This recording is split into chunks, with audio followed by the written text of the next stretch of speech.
Chikwa mitatu, yeah man. Chongwe risatira rira katatu, come on. Dracula, Auja place. No man can stop that blessing. Tragedy debate. Our God is loving and caring. Auja place. No man can stop that blessing. Tragedy debate. Our God is loving and caring.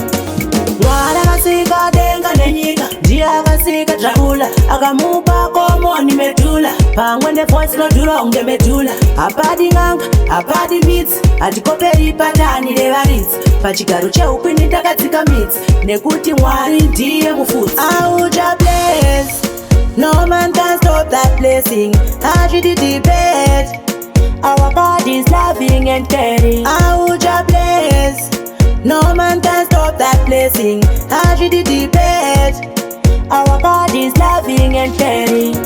Chikwini chine energy, yes, but pamapindi bobane success. Life it is straight passing a shortcut, and in a drama kunge Netflix show max. Nyasha pamberi ne nyash, kana jina Mwari hajidi fresh. Once upon a time, this is the time. Tino zina anenge aile yake aim. Auja bless, no man can stop that blessing. Tragedy debate, our God is loving and caring. Auja bless, no man can stop that blessing. Tragedy debate, our God is loving and caring.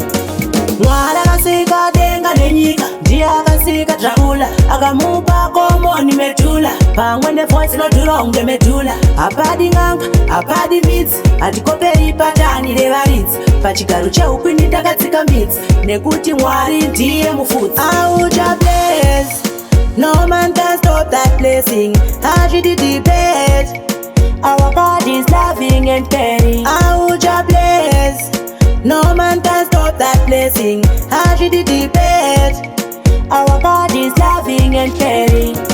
Chikwini chine energy, yes, but pamapindi bobane success. Life it is straight passing a shortcut, and in a drama kunge Netflix show max. Nyasha pamberi ne nyash, kana jina Mwari hajidi fresh. Once upon a time, this is the time. Tino zina anenge aile yake aim.